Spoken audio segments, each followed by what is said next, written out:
오늘 본문의 말씀은 넷째 인을 떼시는 그런 장면을 우리가 보게 됩니다.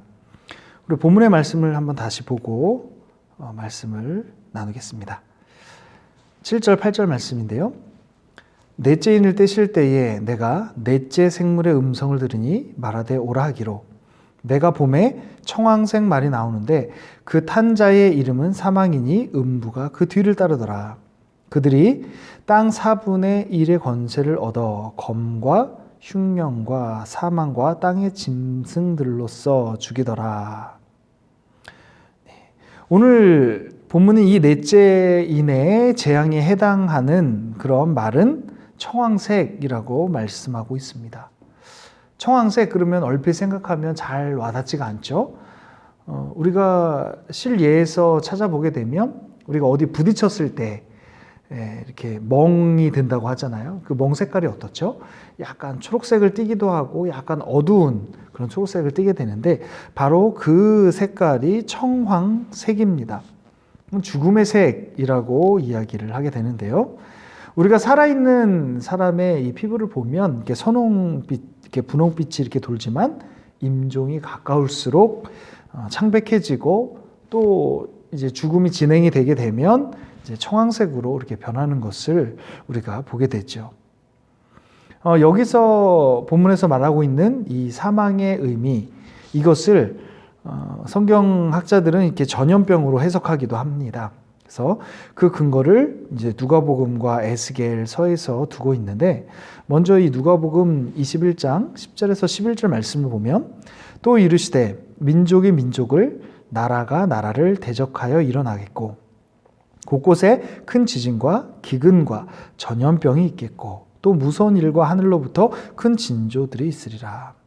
이렇게 누가복음 말씀에서도 곳곳에 큰 지진과 기근, 그 다음에 전염병 이렇게 이야기하고 있는 것처럼 우리가 지난주에 세 번째 인이 이 기근이라는 것을 고려했을 때 이 순서상으로 기근 다음에 나타나는 전염병, 이 누가복음에서 말씀하고 있는 것이 바로 오늘 이 본문에 이제 넷째 인을 떼는 그 사망의 그런 어떤 임하게 되는 그 재앙이 임하게 되는 그 통로가 바로 전염병이다, 이렇게 해석을 하고 있습니다. 뿐만 아니라 에스겔 말씀에서도 14장 21절에 이렇게 말씀하는데요. 주 여호와께서 이같이 이르시되 내가 나의 4가지 중한벌 곧 칼과 기근과 사나운 짐승과 전염병을 예루살렘에 함께 내려 사람과 짐승을 그 중에서 끊으리니 그 해가 더욱 심하지 아니하겠느냐. 여기서도 말씀하는 것처럼 곧 칼과 기근과 사나운 짐승과 전염병을 예루살렘에 함께 내려 이렇게 말씀하고 있는 것처럼 이 전염병이 오늘 본문에서 말하고 있는 이 4번째 인을 뗄 때 나타나게 되는 그런 죽음이 임하게 되는 그런 방법에 대해서 이렇게 근거를 말씀을 통해서 두고 있습니다. 자, 우리가 이렇게 보았듯이 이 말탄자의 이름도 지금 뭐라고 말씀하고 있습니까? 죽음이라고 이야기하고 있고요. 또 그 죽음 뒤로 뭐가 따라옵니까? 음부가 따라옵니다. 그래서 구약에서는 이 음부를 스올이라고 부르고 이제 신약에서는 이제 하데스 이렇게 표현하고 있는데요. 이것은 다 무엇입니까? 바로 죽은 자들이 머무는 장소, 이렇게 우리가 해석할 수가 있습니다. 그런데 이 죽음의 권세가 어떤 결과로 나타나나요? 바로 땅의 4분의 1을 휩쓸어 버린다고 성경에서 말씀하고 있는 겁니다.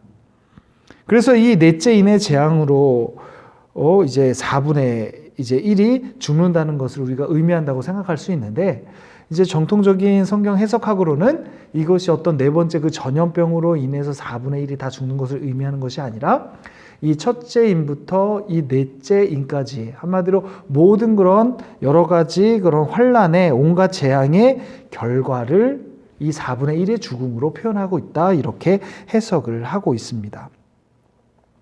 우리가 이 본문의 8절에서 말씀하고 있는 4분의 1의 권세를 얻어서 검과 흉령과 사망의 땅의 짐승들로서 죽이더라, 이 말씀을 보게 되도요. 검은 무엇을 의미합니까? 전쟁을 의미합니다.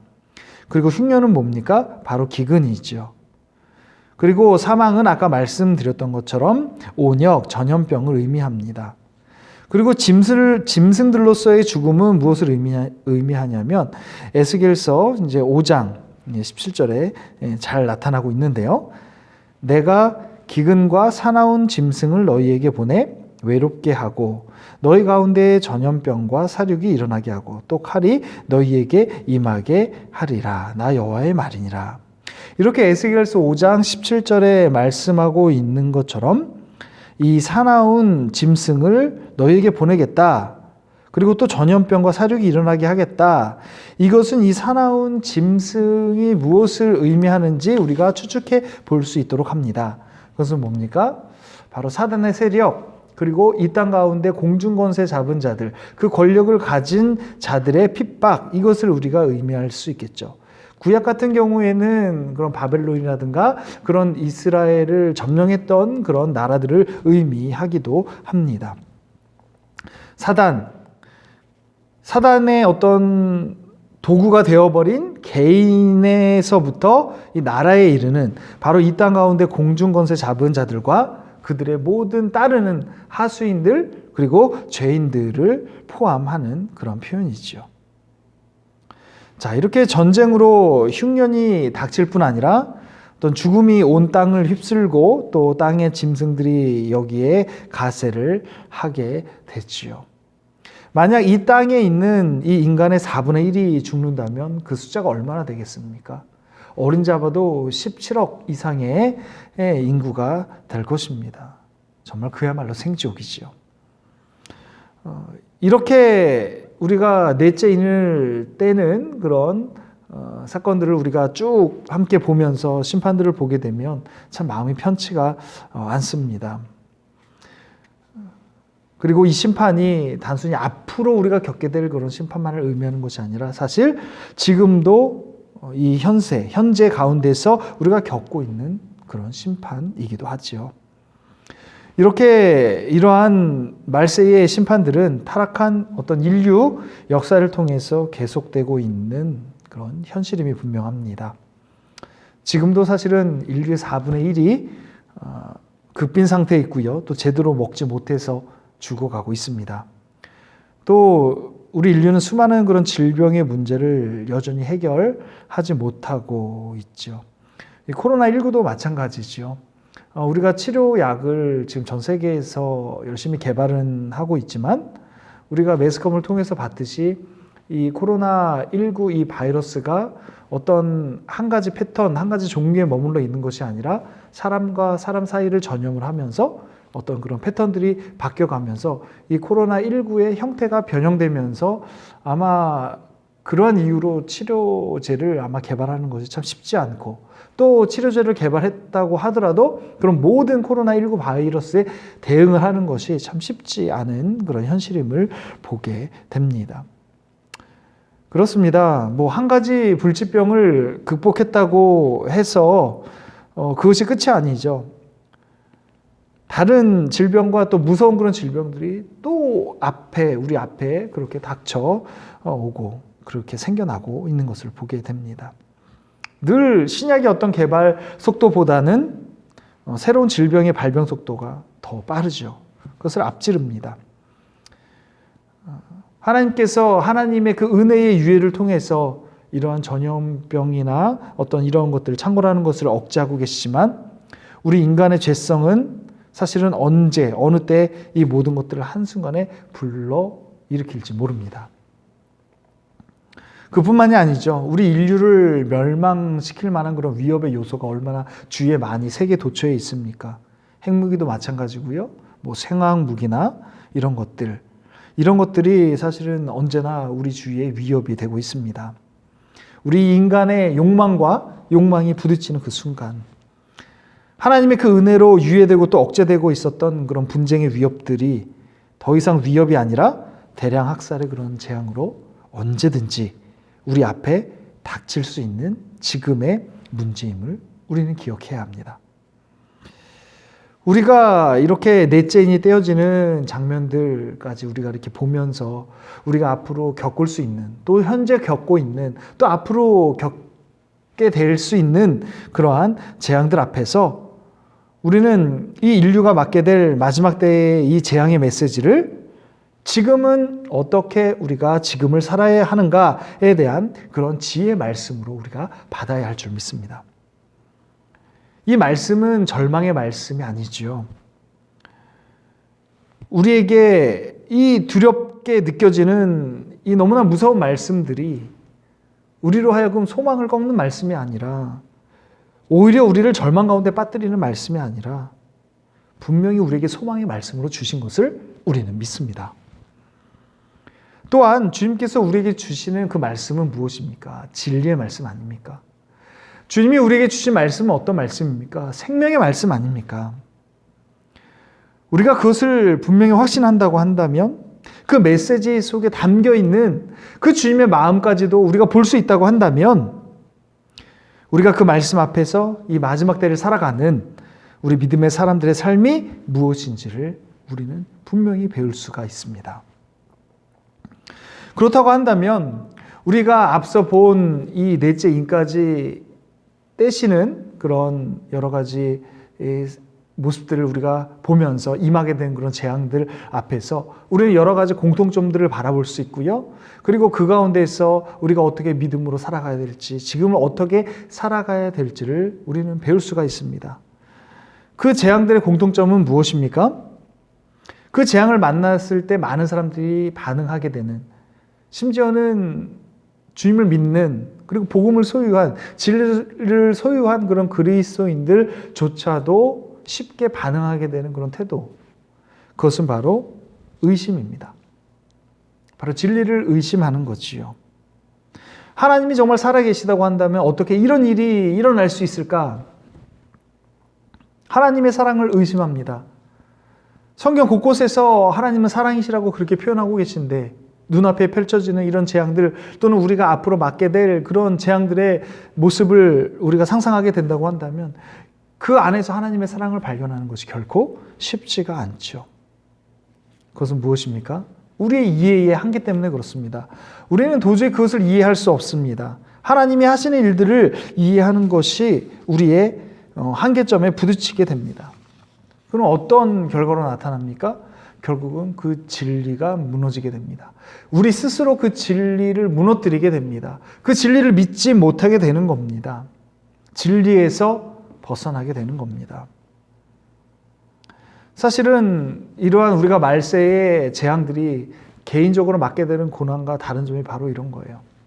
개인적으로 만나게 되는 그런 고난들, 예를 들어서 전혀 예기치 못한 어려움을 만나게 되거나 개인적으로 어떤 어려움을 만나게 됐을 때는 그것이 아무리 힘들고 어려워도 내가 하나님 앞에 기도하면서 그래, 하나님께서 나에게 뭔가 전해주시고자 하시는 하나님의 뜻이 있겠지. 그리고 이루고자 하시는 그런 하나님의 뭔가 계획이 있겠지. 이러한 마음으로 그 고난을 견뎌내고 또 이겨내고 또 기도의 자리로 나아가며 그렇게 하나님을 붙들고 나아갈 수 있는 그런 힘이 충분히 생길 수 있습니다. 하지만 우리가 계속적으로 이 요한계시록을 통해서 만나게 되는 그런 여러 가지 재앙들의 모습을 보게 되면 만약에 그런 재앙들을 맞닥뜨리게 됐을 때에 겪게 되는 그런 많은 그리스도인들의 고난의 모습들, 환난의 모습들, 그런 것들은 이해하기가 쉽지가 않다라는 거죠. 정말 하나님께서 살아계시다고 한다면 어찌 이 재앙들을 그대로 두실 수 있는가, 이런 의심이 우리 안에 들 수밖에 없다는 거죠. 그것이 바로 우리 인류 전체가 맞게 되는 그런 재앙의 심판과 또 개인적으로 닥쳐오는 그런 고난과의 차이점이라고 볼 수가 있습니다. 그만큼 진리를 붙들기가 더 어렵습니다. 그렇게 우리가 붙들고 있는 진리에 대해서 우리가 멀어질수록 또 그것을 우리가 확고히 붙들지 못할 때 어떤 문제가 생깁니까? 두려움이 우리 안에 엄습합니다. 절망감이 우리 안에 들어오게 되는 거지요. 전에는 눈에 보이지 않는 그 하나님을 믿고 의지했습니다. 그리고 소망을 두었었습니다. 하지만 이제는 눈에 보이지 않는 그 진리, 그리고 눈에 보이지 않는 그 소망은 온데간데 없습니다. 두려움으로 말미암아 그 모든 것들이 덮여져 버립니다. 눈에 보이는 것이 전부가 되어 버립니다. 이제는 눈에 보이지 않는 영적인 세계에 대해서 더 이상 믿지 못하는 그런 상태가 되어 버립니다. 소중한 가치의 그런 상실이 나타나게 됩니다. 우리가 살아가면서 아무리 삶이 어려워도 붙들어야 되는 너무나 소중한 가치들이 있습니다. 우리 인간이 어떠한 상황을 만나든지 간에 꼭 지켜야 될 소중한 그런 가치들이 분명히 있잖아요. 그것은 뭘까요? 정의, 그리고 사랑. 이런 것들은 우리가 어떠한 상황을 만났을지라도 우리가 사람으로서 마땅히 그것을 지키고 그리고 마땅히 우리가 붙들고 살아가야 될 그런 소중한 가치들인데 이 재앙 앞에서는 그러한 가치들조차도 다 무용지물이 되어 버린다는 거죠. 그리고 그러한 문제 때문에 또 어떠한 문제가 발생됩니까? 그렇게 두려움과 절망 가운데 빠져 있을 때 우리의 삶이 위축되어 버립니다. 이것은 참 쉽지 않은 문제인데요. 우리가 만나게 될 재앙, 그리고 우리가 지금 겪고 있는 코로나19를 보더라도 성경에서 말씀하고 있는 이러한 재앙들이 결코 미리 예고하고 찾아오지 않습니다. 우리가 그것을 대비하고 대응하기에는 너무나 갑작스럽게 우리에게 오게 되는 그런 재앙인 것을 우리가 말씀을 통해서 배우게 되는데요. 그 문제는 뭡니까? 그렇게 예고 없이 갑자기 다가온 재앙 앞에서 우리는 어떡합니까? 당황할 수밖에 없습니다. 우리가 어떤 당황스러운 일을 만나게 될 때 우리가 어떻죠? 머릿속이 하얘진다 이렇게 표현을 하죠. 전혀 예상하지 못했던 일을 딱 맞닥뜨렸을 때 분별력을 잃어버립니다.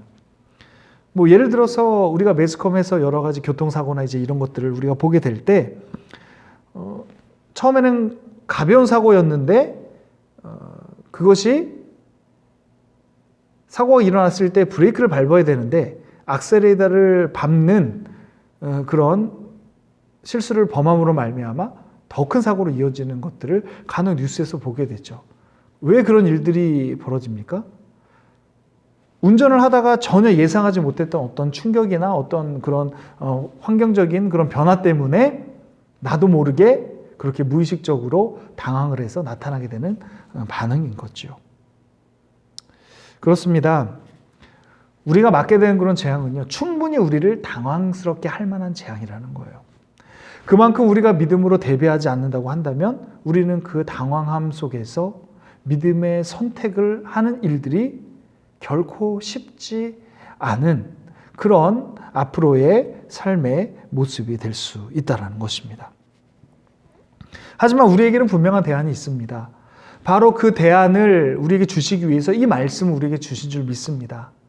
앞으로 우리가 겪게 될 그리고 현재 겪고 있는 그런 재앙들에 대해서 하나님께서 말씀을 통해서 분명하게 우리에게 가르쳐 주시고 계시기 때문에 우리는 그 안에서 지금의 이 현실을 그리고 그 재앙 앞에서 어떻게 믿음으로 살아가야 될지를 우리는 그 대안을 마련할 수 있고 또 믿음의 걸음을 우리는 걸어갈 수 있습니다. 그렇다면 그 대안은 무엇입니까? 이렇게 우리가 전혀 예측할 수 없는 그런 재앙 앞에서 우리가 당황하지 않기 위해서 우리가 그 가운데서 믿음으로 분별하는 그런 삶을 살기 위해서 믿음의 그 걸음을 걸어가기 위해서 우리에게 필요한 것은 무엇입니까? 바로 진리의 말씀을 붙드는 삶인 줄 믿습니다. 우리가 언제 의심이 찾아옵니까? 바로 이 진리의 말씀을 우리가 온전히 붙들지 못하고 그 말씀과 점점 멀어지면 멀어질수록 우리 안에 의심이 점점 잠식하게 됩니다. 믿음의 삶은요, 진리를 소유하는 것에만 그치지 않습니다. 그 진리가 삶을 이끌도록 자신의 삶을 그 진리에 맡기는 그런 믿음의 삶을 살아가게 되는 것입니다.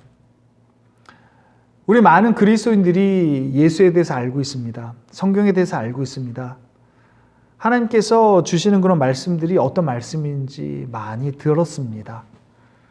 하지만 정말 그 말씀이 내가 지식적으로 알고 있는 그런 말씀이 아니라 그것이 나의 삶의 진리의 말씀으로 어떻게 증명되고 있는지, 그것이 어떻게 나의 삶을 통해서 말씀의 능력이 드러나고 있는지 우리가 그러한 믿음의 삶을 돌아보지 않는다고 한다면 우리가 통장에 많은 돈을 가지고 있으면서도 그 돈을 사용하지 않는 것과 마찬가지인 그런 상황이 되어버린다는 거죠. 주님의 말씀이 우리의 삶 가운데 온전히 나타나고 이루어지고 그 주님의 말씀이 나의 삶의 능력이 되어질 수 있도록 우리의 삶을 하나님 말씀 가운데에 내어 던질 수 있는 그런 귀한 믿음의 결단이 우리 안에 일어날 수 있게 되기를 간절히 축복합니다. 그리고 그것이 결단뿐만이 아니라 이제는 이 마지막 때를 살아가는 데 있어서 내가 그 주님의 말씀 가운데 더 깊이 들어가고 내가 주님의 그 말씀 가운데 더 깊이 붙들리고 더 분명히 붙들리고 그리고 그 말씀이 나의 삶에 이루어지도록 그렇게 순종의 걸음을 날마다 한 걸음씩 그렇게 한 걸음씩 내어 디딜 수 있는 그런 믿음의 삶이 될 수 있게 되기를 소원합니다. 그리고 또 우리가 이러한 재앙의 때에 우리가 취할 수 있는 그런 믿음의 대안이 무엇이 있습니까? 그것은 바로 우리가 하나님 앞에 예배하고 또 하나님 앞에 기도하며 찬송하며 우리가 신앙생활하는 그 모든 것들이 하나님과의 그런 교제의 풍성함으로 나아가는 통로로 삼는 것입니다. 굉장히 중요한 의미이죠. 많은 그리스도인들이 하나님 앞에 예배합니다. 기도를 합니다. 찬송하고 찬양을 합니다. 하지만 모든 사람들이 하나님과의 그런 풍성한 교제의 자리로 나아가는 것은 아닙니다. 똑같이 예배를 해도 어떤 사람은 하나님과의 그런 풍성한 교제를 누리는 사람이 있는 반면에 어떠한 사람은 그저 교회의 마당만 밟고 나아가는 그런 그리스도인들이 있을 수 있다는 것이죠. 그렇습니다. 우리가 이 재앙 앞에서 그 재앙이 맞닥뜨렸을 때 당황하지 않고 우리가 믿음의 선택을 하고 믿음의 길을 걸어가는 그 믿음의 훈련은 바로 이 하나님과의 교제의 풍성함의 그런 믿음의 훈련이 이루어질 때 그것이 가능한 줄 믿습니다. 우리가 날마다 주님의 그 음성을 듣고 날마다 그 주님의 말씀 가운데 서고 날마다 그 말씀 가운데 우리의 삶을 조명해보고 날마다 주님 앞에 감사의 기도를 올려드리고 날마다 주님과 동행하는 그런 삶이 이루어질 때 우리가 전혀 예측하지 못하는 그런 재앙이 우리 앞에 닥칠지라도 우리는 당황하지 않고 믿음의 그 분별을 통해서 진리의 길 그리고 그 믿음의 길을 힘있게 걸어가게 될 줄 믿습니다. 우리의 모든 예배와 그리고 기도와 찬송과 우리가 하나님 앞에 우리가 함께 누리고 있는 이 모든 신앙생활이 하나님과의 그런 풍성한 교제의 장이 될 수 있게 되기를 더 깊이 하나님을 만나고 더 하나님과 친밀하게 돼서 그 하나님의 마음을 알아가는 그런 축복의 통로가 될 수 있게 되기를 간절히 축복합니다. 그렇습니다. 그렇게 하나님을 풍성히 누리고 하나님과의 그런 아름다운 교제의 장이 더 깊어질수록 우리는 하나님을 더 깊이 알아가는 그런 놀라운 은혜의 자리로 나갈 수 있습니다. 우리가 하나님의 그 마음을 알아갈 때 그리고 그 하나님의 마음을 우리가 깨닫게 될 때 우리가 전혀 이해할 수 없는 그런 재앙 앞에 설지라도 우리는 그 하나님의 마음 앞에서 담대함을 얻을 수 있고 다시 한번 소망을 바라볼 수 있고 믿음의 눈을 들어서 우리 주님을 바라볼 수 있을 줄 믿습니다. 이제는 우리가 이 말세의 마지막 때 언제 닥칠지 모르는 그리고 시시때때로 전혀 예기치 못하는 그런 재앙을 맞이하고 있는 이 시대를 살아가는 우리에게 필요한 것은 앞으로 나의 신앙을 어떻게 잘 발전시킬 수 있을까? 사실은 그 문제보다 지금 내가 하나님과 더 깊이 만나는 그런 믿음의 시간들이 필요한 줄 믿습니다. 앞으로의 신앙이 아니라 과연 당장 주님께서 이 땅 가운데 오시는 그 놀라운 그 심판의 자리 앞에서도 내가 두려워하지 않고 내가 확실한 구원의 확신을 가지고 내가 믿음으로 살아갈 수 있는가? 내가 그 믿음의 확신 안에 내가 설 수 있는가? 그러기 위해서는 앞으로 내가 신앙생활을 잘해지라는 그런 결단이 아니라 내가 지금 주님을 만나야지. 내가 주님의 그 말씀 가운데 더 붙들리고 내가 주님의 그 말씀을 더 부여잡아야 되겠다라는 그런 믿음의 결단뿐만이 아니라 하나님과의 교제가 당장 우리의 삶 가운데 나타나야 된다라는 거죠. 사랑하는 성도 여러분, 우리가 사실은 매일매일의 어떻게 보면 익숙한 삶의 모습 때문에 그러한 요한계시록에서 말씀하고 있는 그런 재앙의 때가 너무나 먼 이야기처럼 보이고, 그리고 나에게는 닥치지 않을 재앙처럼 느껴질 수도 있지만, 우리가 지금 이 코로나19 사태를 지나면서도 느끼지 않습니까? 그러한 재앙은 예고 없이 전혀 우리도 모르게 어느 순간 우리의 코앞에 닥칠지 모릅니다. 하지만 그런 재앙 앞에서 우리가 당황하지 않고, 그 재앙 앞에서 우리가 하나님을 의심하지 않고 우리가 진리 위에 바로 서는 그런 믿음의 삶을 살기 위해서는 더욱더 주님의 말씀 가운데 깊이 들어가실 수 있게 되기를 바랍니다. 더 깊은 기도를 통해서 하나님과의 그 친밀함으로 나아갈 수 있게 되기를 바랍니다. 그리고 주님의 그 말씀을 통해서, 그리고 주님과의 그런 교제의 그런 풍성함을 통해서 주의 마음을 더 깊이 알아가십시오. 그렇게 주님의 사랑을 날마다 말씀을 통해서 바라보시고, 또 주님이 나의 삶을 매 순간순간 어떻게 이끌어 가시는 그 삶의 모습을 통해서 하나님의 은혜를 맛보십시오. 그리고 그 사랑을 고백하시고 그 은혜를 고백하시고, 그렇게 주님과 날마다 동행하는 삶이 결국은 어떠한 재앙이 또 어떠한 고난이 우리 앞에 다가올지라도 우리를 믿음에서 떨어뜨려 놓지 못할 것이요, 우리를 흔들지언정 그 믿음의 자리에서 우리를 결코 나고자로 만들지 못할 줄 믿습니다. 이제는 우리가 마지막 때를 살아가지만 분명 확실한 그 진리의 말씀 위에 서서 그 어떤 것도 우리가 두려워하지 않고 주님의 그 진리의 말씀 위에, 주님의 그 사랑 안에 우리가 참된 평강 그리고 평안을 우리가 모든 이들에게 전하며 외치며 살아가는 그런 귀한 축복의 통로가 되어야 될 줄 믿습니다. 우리가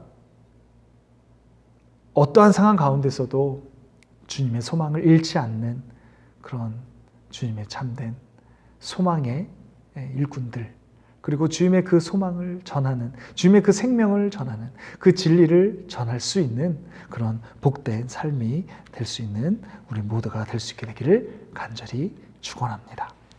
기도하겠습니다.